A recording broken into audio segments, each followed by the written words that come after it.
और हरियाली हो या जैविक खेती, पूर्वोत्तर भारत का कोई सानी नहीं है। सिक्किम में आज जहां 100% ऑर्गेनिक फार्मिंग यानी बिना रासायनिक खाद और कीटनाशक के प्राकृतिक खेती हो रही है, वहीं दूसरे राज्यों में भी किसान जैविक खेती में हाथ आजमा रहे हैं। हालांकि कोविड जैसी नई चुनौतियों और सेहतमंद खान पान की मांग को देखते हुए इस प्राकृतिक खेती को एग्रो इकोलॉजी आधारित बनाने पर जोर दिया जा रहा है।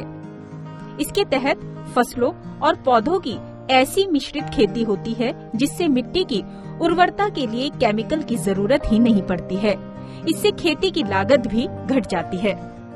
और आने वाला कल जो है वो एग्रो इकोलॉजी का ही कल है, और उसमें जो है ये प्राकृतिक कृषि होगी। जीव अमृत और घन जीव अमृत और नीमअस्त्र में ये क्वालिटी है कि वो जमीन की जो माइक्रोबियल एक्टिविटी है, मतलब जैसे केचुए हैं और जो छोटे लाखों करोड़ों की तादाद में जो माइक्रोब्स होते हैं, उनको फिर से जिंदा करने के लिए ये काम आती है। और जब एक बार वो चलने लगते हैं तो जमीन जो है वो फिर से उपजाऊ और एक तरह से जीवित हो जाती है, तो उससे ही वो जमीन का फायदा हो जाता है। तो आप वही फसलें आप ले सकते हैं जो आप पहले ले रहे हैं। बस सिर्फ ये है कि आप अपनी जो कृषि की पद्धति है उसको आप बदल के जो वो है, जो आप रासायनिक न लेकर जो ऑर्गेनिक है, जो कि आपकी गाय पर आधारित जो आपकी जो पदार्थ हैं उनको अगर आप इस्तेमाल करें तो आपकी उत्पादकता और आपकी उतनी रहती है, मगर आपकी कीमत जो है, आपकी जो लागत है वो बहुत कम हो जाती है। यूं कहा जा सकता है कम से कम सिर्फ 20% रह जाती है। देश में कई किसान एग्रो इकोलॉजी के जरिए नेचुरल फार्मिंग कर रहे हैं। इससे उन्हें फायदा भी मिल रहा है।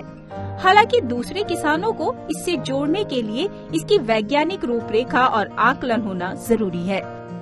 इसमें दो चीजों की बहुत बड़ी आवश्यकता है।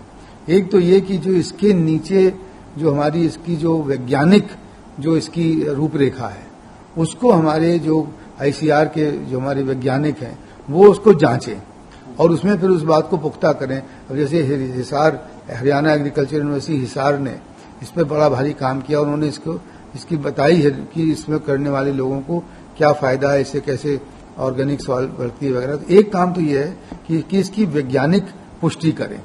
दूसरा काम ये है कि हम इसका ये बताएं कि कैसे इसके प्रयोग से किसानों को जो उनकी आमदनी है और किसानों और जो पूरे हमारे जो हमारी पूरी मतलब अर्थव्यवस्था है, मतलब इसमें फर्टिलाइजर सब्सिडी खत्म हो जाएगी, इसमें जितना भी आप पेस्टिसाइड वगैरह कर रहे हैं वो, तो इसका कॉस्ट बेनिफिट एनालिसिस हमें ठीक से निकालना है। नीति आयोग ने एग्रो इकोलॉजी आधारित नेचुरल फार्मिंग को बढ़ावा देने के लिए देश के 6000 ब्लॉक में मॉडल फार्म बनाने की योजना बनाई है। ऐसे हर एक मॉडल फार्म पर मास्टर ट्रेनर नियुक्त किए जाएंगे ताकि किसानों को जरूरी सूचनाएं दी जा सकें।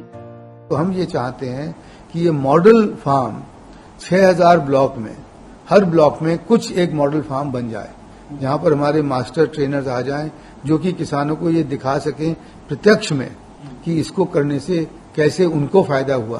क्योंकि एक बार जब किसान देख लेता है किसी भी चीज को, तो किसान बुद्धिजीवियों की तरह किताबों से नहीं सीखता है, वो सीखता है कि जमीन पे क्या हो रहा है। तो हम इसको जमीन पे उतारना चाहते हैं पूरे 6000 ब्लॉक के साथ। और जब एक बार ये हो जाएगा तो मुझे पूरा यकीन है कि अगले कुछ साल, 5 साल 8 साल है, क्योंकि नंबर तादाद बहुत ज्यादा है 16 करोड़ तक पहुंचाने में। मगर इसका एक बहुत ज्वलंत उदाहरण है कि सिक्किम में ये पूरा उन्होंने प्रदेश अपना बदल लिया। वो कह रहे हैं कि हमारे यहाँ उनके पूरे प्रदेश में कोई भी रासायनिक पदार्थ इस्तेमाल ही नहीं होता। तो अगर एक राज्य कर सकता है, हाँ माना कि वो छोटा राज्य है, अगर एक राज्य पूरा ऐसा कर ही सकता है। और गुजरात में ये जो मुहिम है वो अब शुरू हो गई कि वहां पे वो 22,000 मास्टर ट्रेनर्स तैयार कर रहे हैं, क्योंकि सारे जगह फैल जाएंगे, हर ब्लॉक में फैल जाएंगे और जाके वहां करेंगे। तो इसको हम इस तरह से आगे बढ़ाने की बात कर रहे हैं। सरकार की योजना और दावे जो भी हों, लेकिन इसकी राह आसान नहीं लग रही है। इसकी वजह है किसानों को रासायनिक खाद और कीटनाशक पर तो सब्सिडी मिलती है, लेकिन जब वही किसान केमिकल्स का इस्तेमाल छोड़कर जैविक खेती करने लगता है तो उसे इसके लिए सरकार से कोई मदद नहीं मिलती है। आखिर क्यों? Bureau report, Swaraj express.